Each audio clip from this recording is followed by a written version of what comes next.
Ay, magandang gabi mga boss, mga kamping, mga kabunyog. Salamat sa dumadagdag na subscriber, no? Nagka-interest lang ako dito eh. Attorney Harold Respicio, kinasuhan ng COMELEC dahil binulgar ang posibleng dayaan sa eleksyon 2025. Pakinggan natin ha. 7 hours ago ito, matagal. Automated counting machines, pwedeng ma-hack? What? Alright, kinasuhan ako ng COMELEC dahil sa isang video kung saan pinag-uusapan ko yung kahinaan ng automated counting machines or ACM at pwede ba silang ma-hack? Ito po si Attorney Harold Respicio at kinasuhan ako ng COMELEC at ipapadisbar din daw nila ako at tatanggalin din daw yung lisensya ko bilang CPA mula sa PRC. Wow! Nakakatakot, alright? Yung video na yon na sinasabi nila ay pinatanggal na nila mula sa Facebook, so hindi nyo ma-access. So pag-uusapan natin ngayong araw na ito. Wala pong binabasa yung Attorney Harold Respicio ha. Tumatakbo itong Vice Mayor dito sa isang lalawigan sa Isabela. Reyna Mercedes yata. Kung ano yung laman ng video na iyon. Alright. Ako bilang abogado, ay isa rin akong IT expert. Kasi bago ako naging abogado ay isa akong CPA, nagtrabaho. IT expert to, hindi ho si Raulo to. Hindi ho ito pinabili lang ng suka, no? Na nakakita ng mga posibleng magiging anomalya sa darating na 2025 election, no? Trabaho ako sa Deloitte, ang #1 auditing firm sa buong mundo, at ang expert. Nagtrabaho daw siya sa Deloitte, ang #1 auditing firm sa buong mundo. Hindi ho ito pinabiling suka. Expertise ko was information systems audit. Kaya alam ko ang lahat ng mga bagay na yan. Marunong akong mag-code at marunong akong mag-hack. Ang trabaho ko before was tignan yung mga kahinaan ng mga computer systems at sasabihin ko, simple lang. Pwedeng i-hack ito, baka gusto mong ayusin. Actually, dun sa video na yon, sinabi ko lang na, Oy, COMELEC, merong kahinaan itong automated counting machines, baka gusto ninyong ayusin. So, Attorney Harold Respicio, ano ba yung sinasabi mong kahinaan doon sa video na yon? Ang sinabi ko was, sabi ko, kapag connected yung ACM sa internet bago mag-print ng election return, pwedeng ma-hack yung makina at madaya ang eleksyon. Wow, Attorney Harold Respicio. Yun ho ang nakita niya, mga friend. Kapag connected ang machine sa internet, pwedeng ma-hack, no?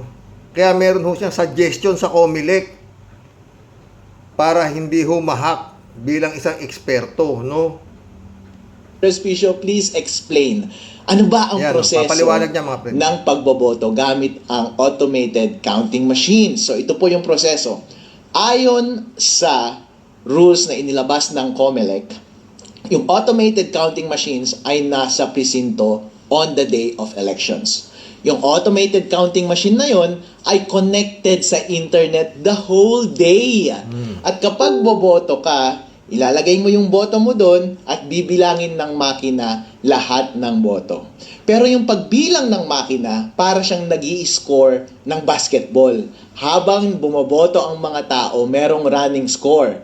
Pero hindi katulad ng basketball, yung score doon sa loob ng voting machine na yun, hindi mo nakikita. Walang nakakakita.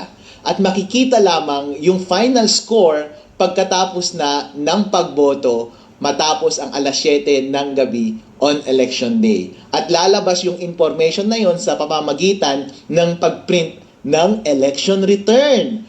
Tapos yung makina, ipapadala niya yung result sa servers ng COMELEC at yun yung official na returns ng election. Ang concern ko was kapag konektado sa internet yung makina bago mag-print ng election return at corrupted yung source code ng makina, pwedeng ma-hack ng isang hacker yung makina at dadayain yung lalabas na final score doon sa election returns at madadaya yung resulta ng eleksyon. Yun po ang puntos ko doon sa video na iyon. So, Attorney Harold Respicio, bakit Pwede bang mabago yung source code ng isang makina?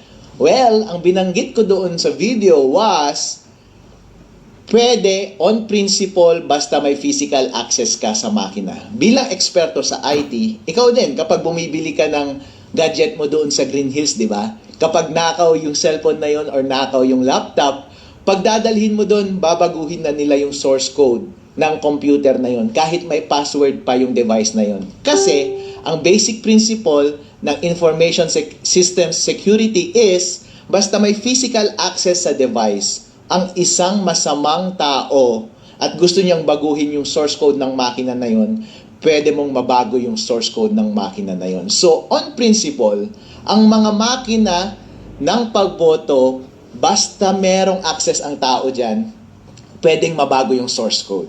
Ngayon, ang diniscuss ko doon sa video was, o sige, sinesecure nga. Wala ho siyang binabasa ha. Wala ho siyang binabasa. Talagang nasa utak niya po yung kanyang sinasabi na kanyang suggestion sa Comelec ha. Ng Comelec lahat ng makina na iyon. Actually, meron bang opening, ang sinabi ko sa video is meron bang opening or instance na baka hindi nakatingin yung gwardiya na merong bad actor doon at baguhin niya yung source code? Kayo na lang ang humusga, di ba? So, mahirap iwasan yun kasi kahit gaano ka pa ka-stricto sa pagbantay ng makina, kahit konting sandali lamang na merong access ang masamang tao doon sa makina, halimbawa, galing sa loob ng gobyerno, kung gusto nilang dayain yung eleksyon, pwede nilang dayain yung eleksyon. Yun yung Nakakatakot ho ang sinasabi ni attorney ha. Nakakatakot ho. Manalo si Kibuloy. binanggit ko doon sa video na iyon. Ngayon, hindi mo maiiwasan yung bagay na iyon. Kaya ang alternatibo mong solusyon dyan ay kapag nagtanim sila ng masamang code, source code doon sa makina at may opening sa hacker, pwedeng i-hack. Dapat ang gawin mo, during election day, huwag mo siyang i-connect sa internet. Kasi kahit corrupted yung source code doon, kahit ano pa ang gawin ng hacker, hindi niya ma-access yung device. Therefore, hindi niya mababago yung score. And kapag hindi niya nabago yung score, ang lalabas na score ay yung tamang score sa makina at walang magagawa yung makina. Once i-connect mo na siya sa internet later at ipadala mo yung results sa server ng Comelec, hindi mahirap nang dayahin yun kasi may kopya na lahat ng watcher ng totoong resulta ng eleksyon. Yun yung binabanggit ko na pwedeng opening doon sa video na iyon. Doon sa video na iyon, naging detailed ako sa pag-discuss ng teorya ng computer securities at paano i-take advantage yung kahinaan na yun doon sa sistema ng automated counting machine. So, nag-code ako doon, dinemo ko kung paano mo talaga siya gagawin code by code, line by line, at ginamit ko itong laptop ko para i-demo in actuality paano siya gagawin.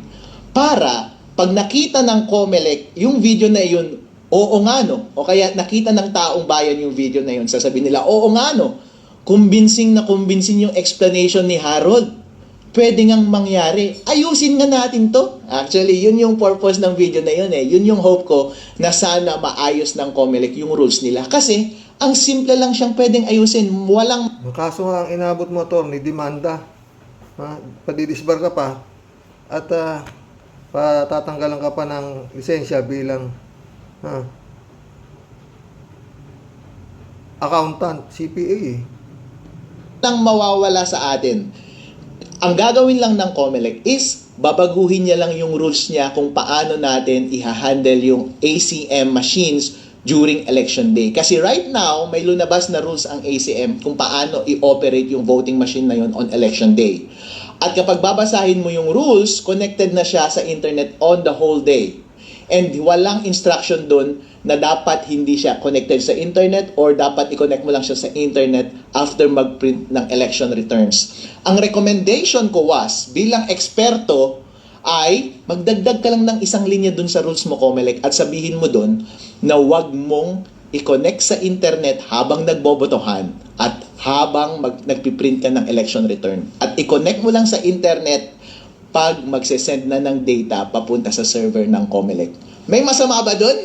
Wala. Walang masama dun. Wala talaga. Walang mawawala sa COMELEC, walang mawawala sa botante ng tao kapag yun ang gagawin mo. Yun lamang ay isang expert advice ko para mapabuti yung sistema ng COMELEC. Napakadaling solusyon po, Chairman George Garcia, okay? So sabi ng COMELEC, Attorney Harold Respicio, bakit naman kasi hindi mo na lang sinulatan yung COMELEC para i-report yan, para mag-usap kayo ng COMELEC? Bakit mo pa inilabas sa public? Yan. Actually, sir, Yan. nilabas ko yung video na yun on the day na nag-demo yung COMELEC doon sa aming probinsya, sa Reyna Mercedes Isabela. Kasi tumatakbo rin akong vice mayor doon sa aming probinsya. And during demonstration, kinausap ko yung head ng COMELEC sa aming bayan. Tinanong ko siya about sa vulnerability na ito. Hindi niya masagot at dinismiss niya ako. Dismissive siya sa akin. Pinakausap niya sa akin yung provincial COMELEC. Tinanong ko siya, pinagalitan pa ako. Dinismiss niya ako at binabaliwala niya yung concern ko. So anong gagawin ko? Malamang kapag i-raise ko sa COMELEC, since ganun na yung attitude niyo COMELEC, wala na akong ibang choice. Kundi ibigay sa taong bayan yung impormasyon na yon at sila ang mismong magtutulak sa COMELEC na improve nila yung sistema nila. Alright? At sinasabi rin ng COMELEC ngayon, merong isang question na yang si Harold Respicio, nagkakalat lang yan ng masamang impormasyon, misinformation. Kasi kung nagsisinungaling yung voter machine natin, kung pwedeng ma-hack, meron namang randomized audit. So, tama, pwede kang mag-randomize audit. Pero ibig sabihin ba walang nangyaring dayaan? Totally, hindi. Kasi, kapag meron ako bilang hacker at may access ako dun sa automated counting machine, pwede kong piliin yung machine na pwede kong dayain. Pwede kong sabihin na itong mga makinang ito, wag nating dayain, pero yung makina number 1, 2, 3 dito sa precinct na to, dayain natin.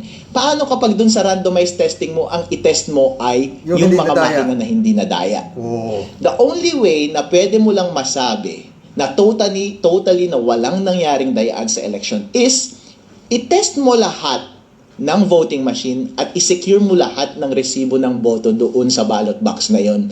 At dapat isa-isahin mo kung nagmamatch lahat ng ballot box at saka yung resulta ng boto. Since hindi ginagawa ng COMELEC, hindi nila pwedeng i-discount yung possibility na pwedeng madaya yung election. Yun yung point ko po doon sa video na iyon. Ang question pa sa akin ng media is, Attorney Harold, bakit ginamit mo ba yung doon sa video mo, ginamit mo ba yung code ng COMELEC, source code ng COMELEC? Hindi!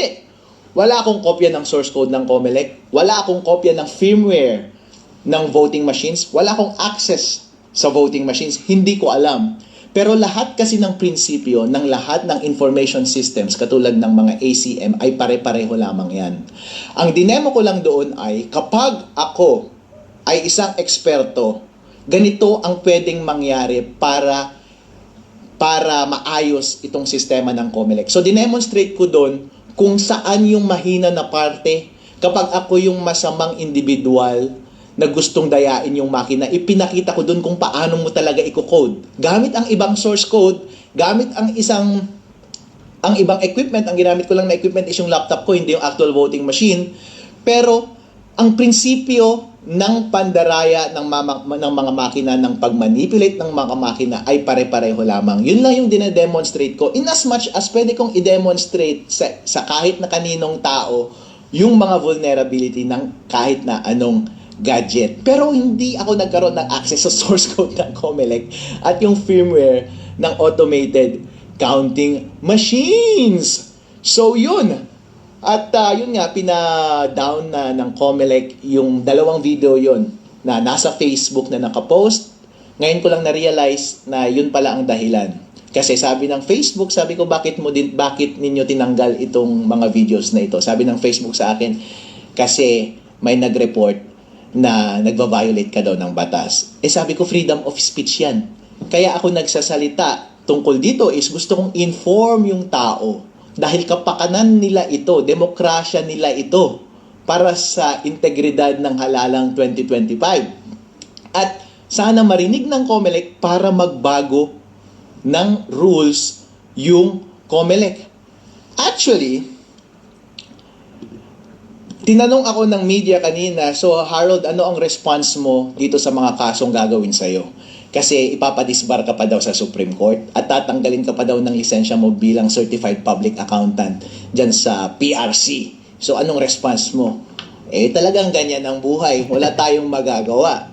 Kung gusto nila, kunin na rin nila yung aso ko kasi gusto na naman nilang sirain ng buhay ko. Pero ang bottom line is, Chairman George Garcia, pagkakataon mo to na patunayan ang iyong sarili. Legacy mo ito. Hindi ko alam kung ito ang una o huli mo bilang chairman ng COMELEC. Gusto mo bang matandaan bilang chairman ng COMELEC na nagpapatahimik sa mga concerned citizen na gusto lamang ng tapat na eleksyon?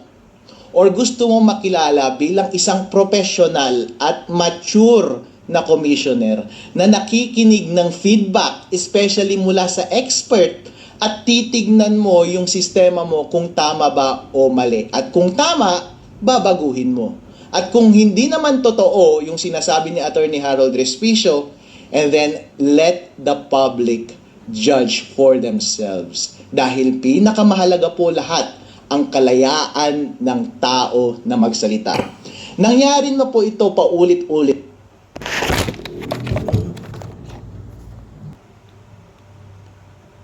Sa maraming gobyerno sa buong mundo kung saan merong mga taga-tuligsa sa gobyerno at pinapatahimik nila yung taong iyon. Pagdating sa huli, ang talo ay yung mga abusadong gobyerno na iyon. Pagdating sa huli, ang katotohanan pa rin ang lalabas. Kaya advice ko sa COMELEC ay, kung sa tingin ninyo, aatras ako sa informasyon na to or aatras ako sa kandidasiya ko bilang Vice Mayor ng Reyna Mercedes ng Isabela, well, hindi ko gagawin yun. Dahil nagtitiwala ako sa ating batas na ang tama at ang karapatan nating mga individual na malaman ang lahat ng transaksyon ng gobyerno ang siyang magwawagi sa huli.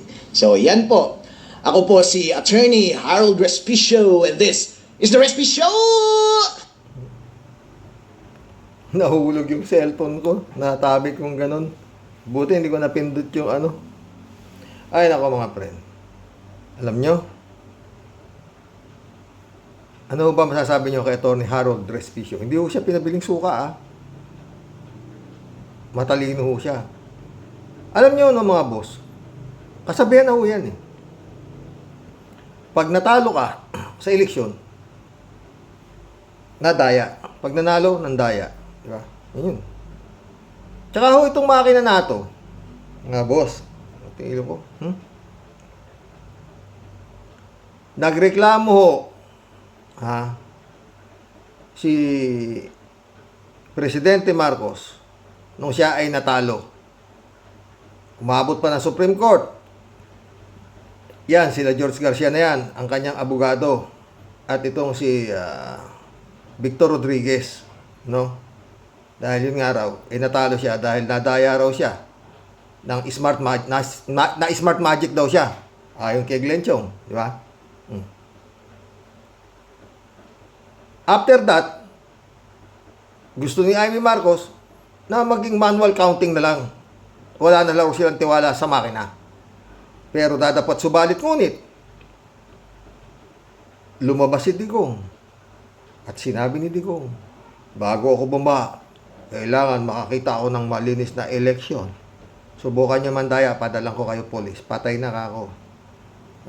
So, nangyari kung anong dapat mangyari ayon sa survey na talaga namang, maski hindi sila umaatin ng anumang debate, sila pa rin ang napakataas ang sa survey na sila ang mananalong pangalawang Pangulo at Pangulo ng Pilipinas. Which is nangyari, di ba? Ngayon, may lumabas yung TN Trio na naghahanap kung bakit si Atty. Leni Robredo wala na siyang maraming nadaya. Maski may nagsasabi na nagkaroon ng dayaan ng eleksyon, wala na pakialam si Atty. Robredo. Not a single word. Hindi ho siya nag-concede na siya. Tapos na. Ganun. Hindi kagaya ni His Excellency hanggang sa huli yata hindi nag-concede ito eh. Kasi nga, yun nga, hanggang sa tuloy-tuloy pa rin yung mga trolls na si BP Lenny, fake BP. Fake BP sila ng fake BP, di ba? Oh, yung mga trolls ni mga tawag dito, mga vlogger ni Bongbong.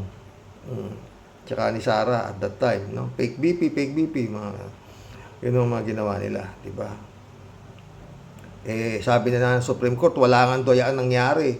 Unanimous ang naging desisyon ng Supreme Court kasi nga nakarating sa Supreme Court yan hong petisyon ni Bongbong na siya ay nadaya.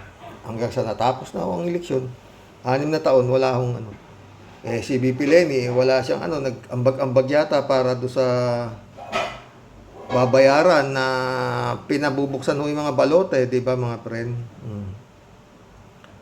Kinonekta ko lang ho dito kay Atty. Respicio. Tama ho yung labas ni Atty. Respicio eh. Ano ba sa palagay nyo? Kesa yung mga lumabas noon, tapos na ho yung eleksyon. Tsaka sila kinikistyon yung resulta ng eleksyon.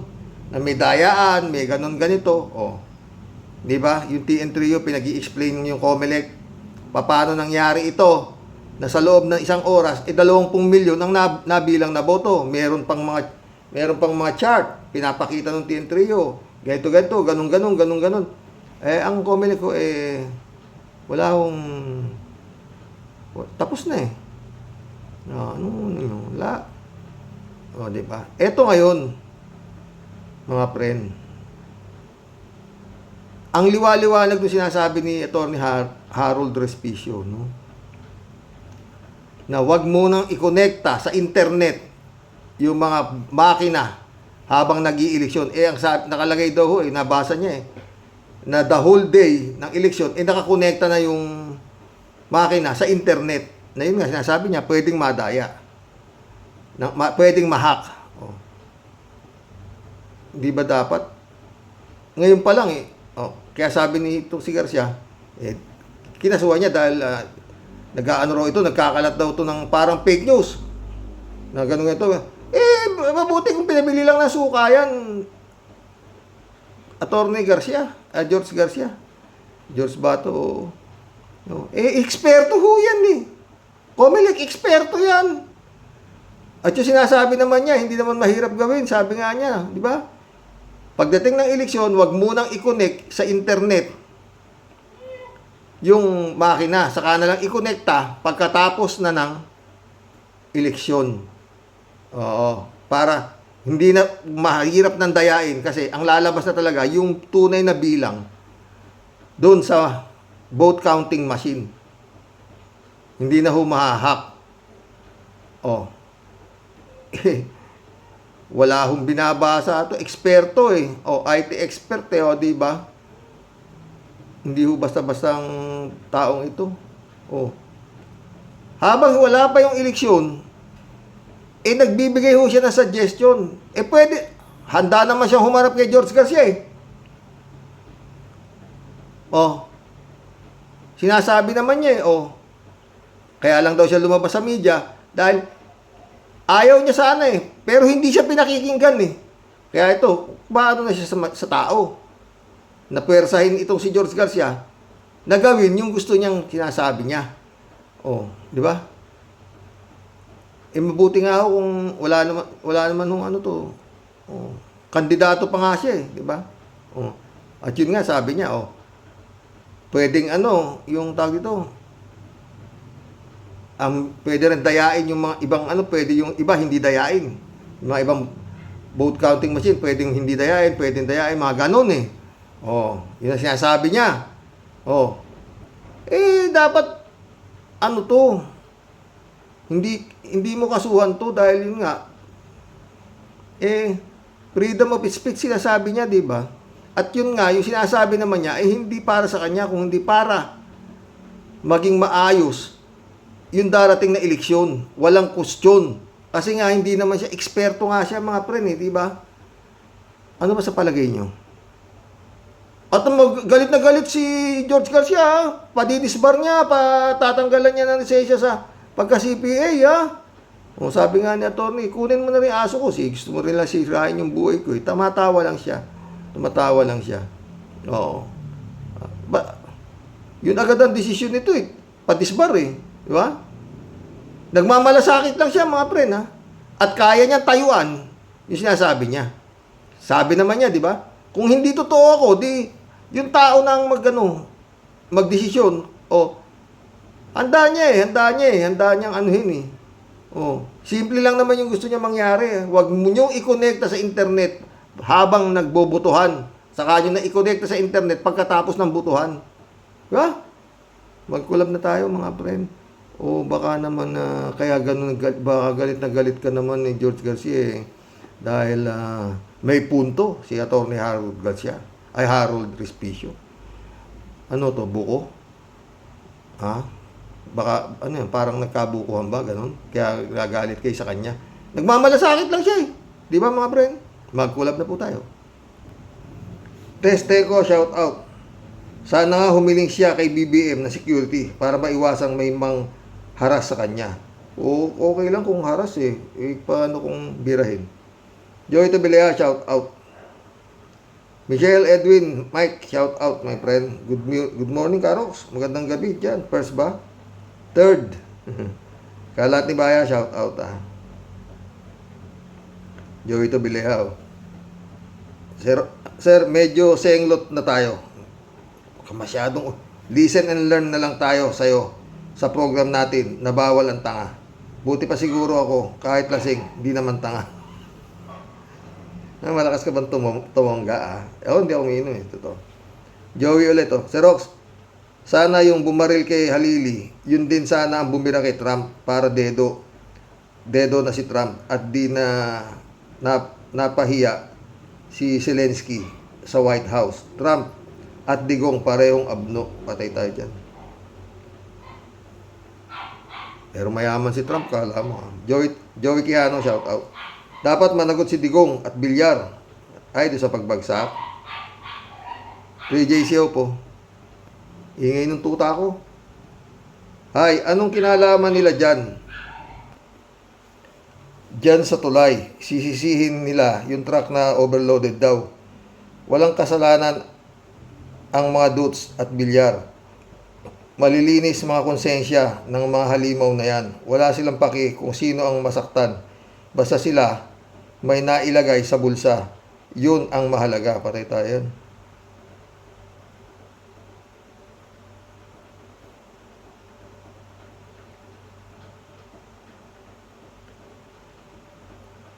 Joey ulit Yung tulay na bumagsak, isa lang ang dahilan, korupsyon. At walang sisihin yung, wag nang sisihin yung dumaan na overload na truck daw.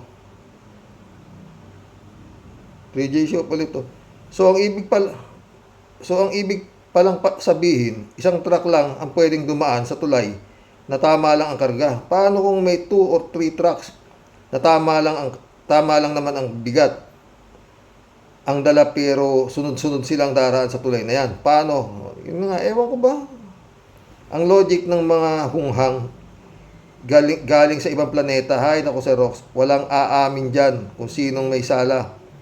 Kundi yung driver ng truck. Malamang sa alamang, makakulong pa yung driver. Madre mia, Pedrito. Hindi, sabi naman niya, Governor Albano, sa gabi raw dumadaan yung mga truck. Kasi nga, sa araw, baka mahuli sila. Ganon. Baga sa palusot. Ganon. Yun ang sabi niya. Ewan ko. Kalat ni Baya.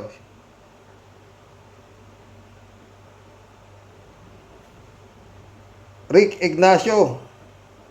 Welcome to the club. Suportahan na lang natin si Atty. Claire. Huwag takutin. Hindi tinatakot. Ikaw naman, Rick.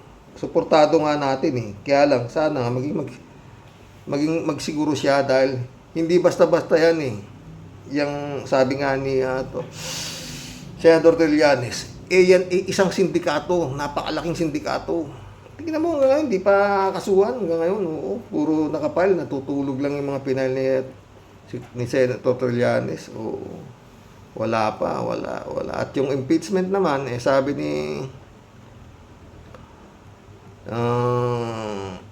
Chis Escudero, ang pakialam sa inyo, anong port puwet na yan?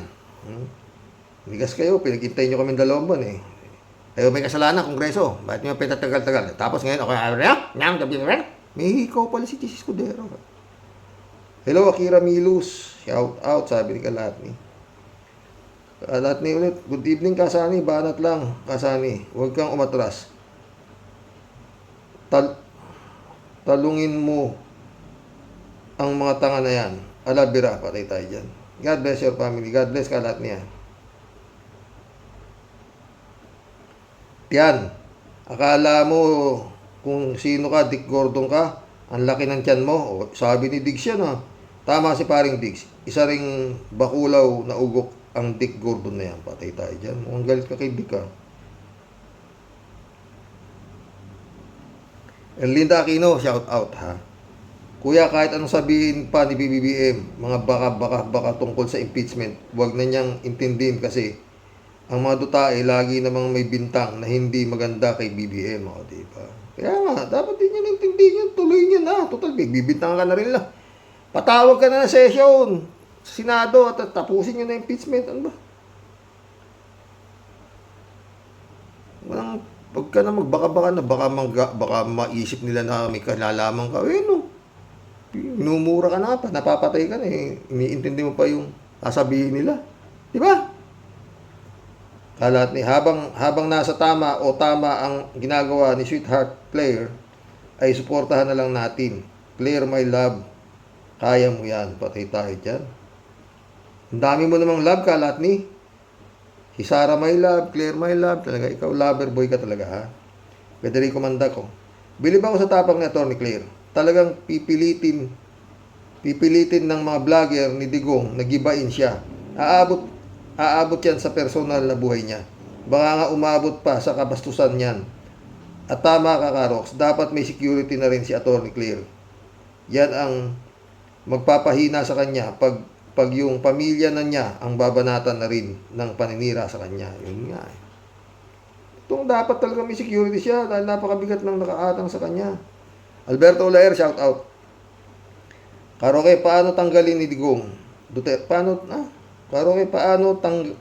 tanggalin ni Digong Duterte ang turista sa ang terorista sa gobyerno niya? Si Digong Duterte mismo ang terorista sa bansang Pilipinas, Karoke. Yun nga. Ngayon nga kay Motabato, ang kasama niya ay mga rebel returnees. Sino ba yung mga rebel returnees? Yun yung mga terorista, yun yung mga MPA na sinasabi. Yung binigyan siya ng hanap buhay ni Digong na maging mamamatay tao ng Davao. Masaya naman sila dahil ang pinapatay daw nila mga masasamaman, sabi ni Motabato. Bandang huli, iba na Hindi na, nadududa na raw siya Hindi naman na daw mukhang masasamaman di ba? Federico Mandaco. Masasabi ko lang dyan sa bumagsak na tulay sa Isabela.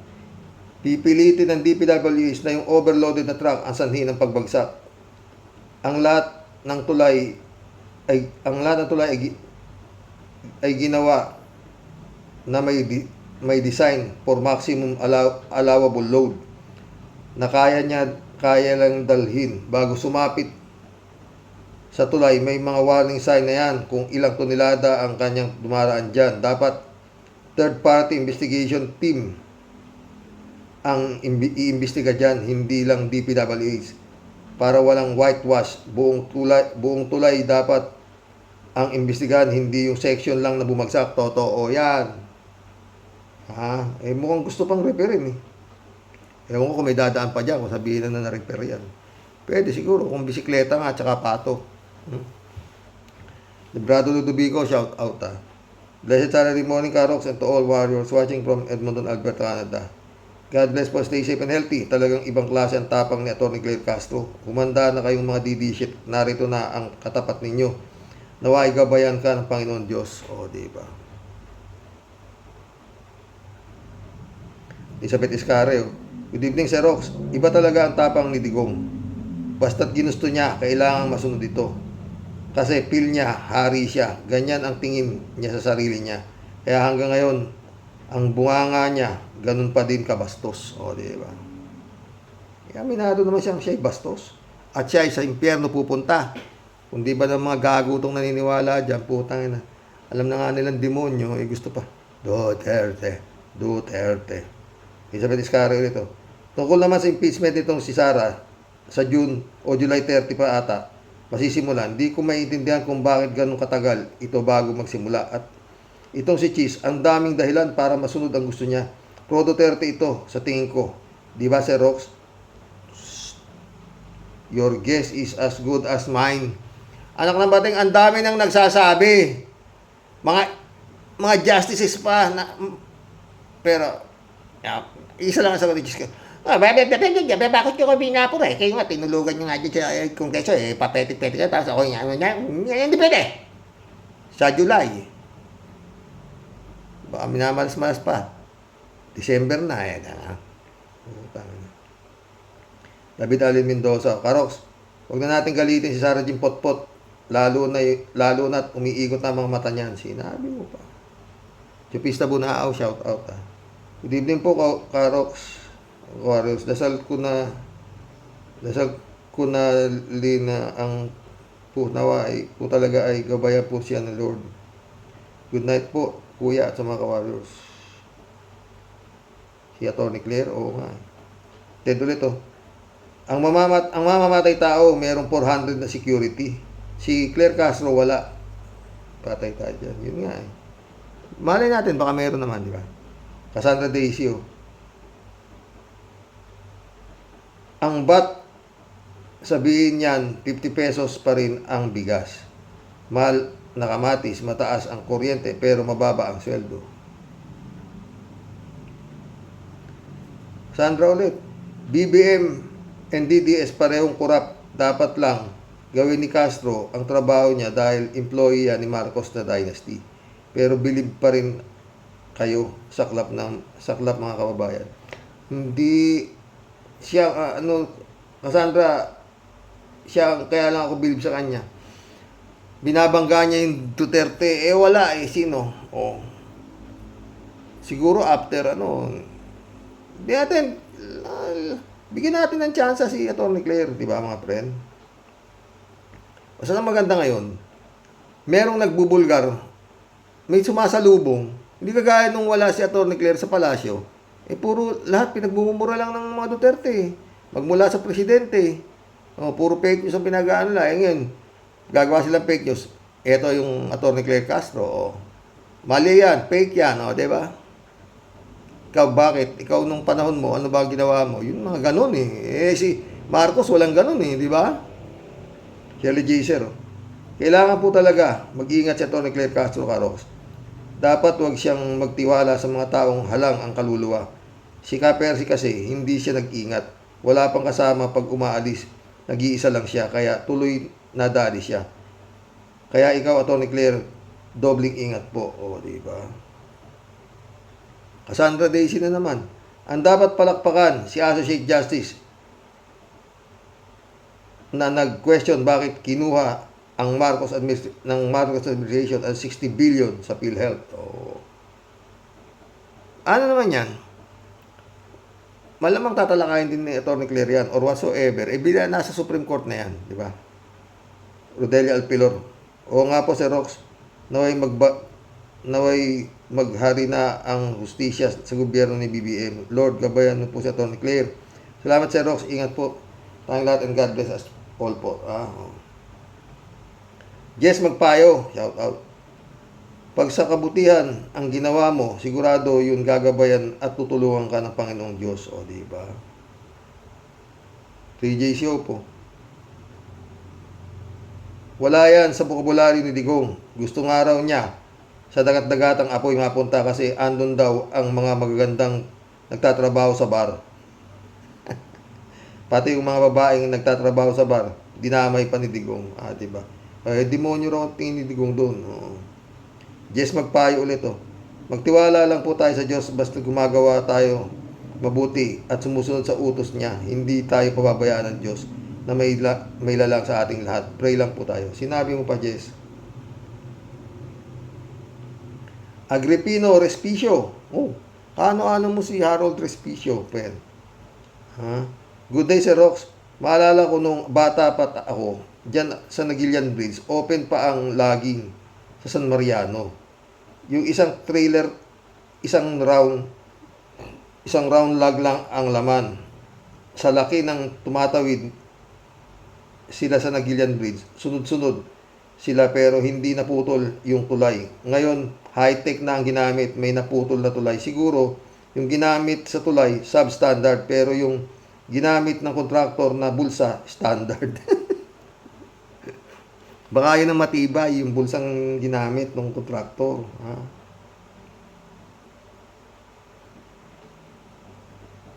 News analysis, shout out. Shout out po, Sir. Sir Rox, paano naman magbibigyan ng proteksyon ng Malacanang yung bago niyang PCO USEC? Di niya nga kayang protektan ang nasyon. O, news analysis na naman. At yung PCO officer niya nga po, kaya kinuha niya para siyang magprotekta mismo personally sa kanya, kay Marcos. Ang linaw naman mga utu-utu lang ang mga nabudol ang nagpapaniwala dyan sa double face sa Palasyo. Ang dami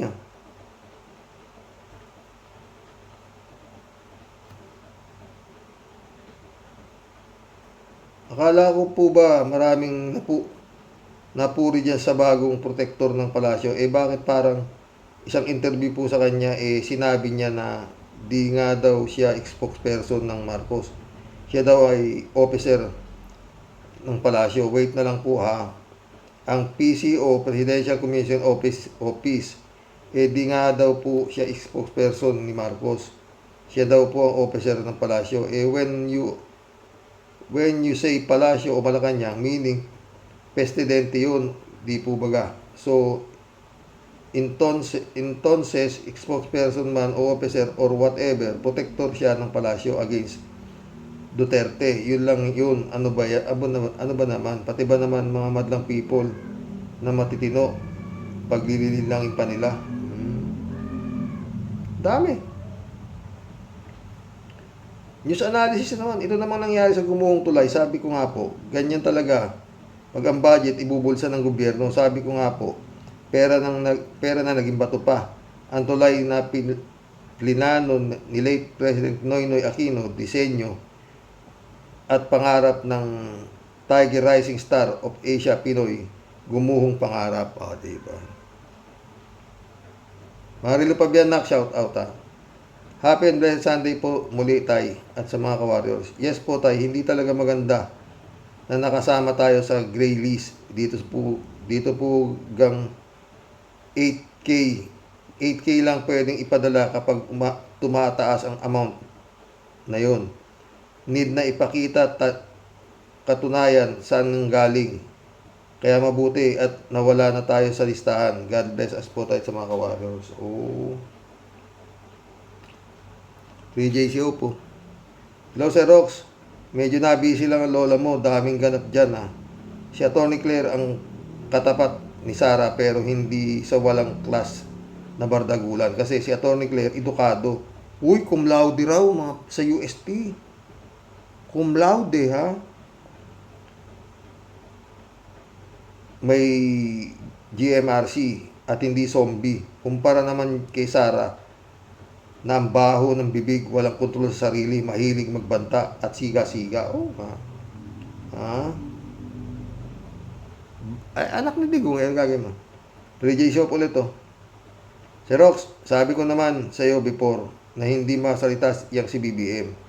Kung bibira siya sa mga DDS, di siya papatol, liban na lang sa mga out of this world na banat ni Sara. Kaya ang kinuha ni BBM para maging spokesperson ng Malacanang si Atty. Claire. Si Atty. Claire ang sasagot sa bawat patutsada ni Sara at mga Duterte. Kayang-kayang sagutin ni Atty. Claire lahat ng issues sa Duterte. May resibo pa. Di yan padadaig si attorney dahil sanay na sanay siya sa korte. Trial lawyer siya. Yun nga, kaya nakakatakot rin. Sa legal, hindi nila kaya. Paano kung illegal. 3J Shop ulit to.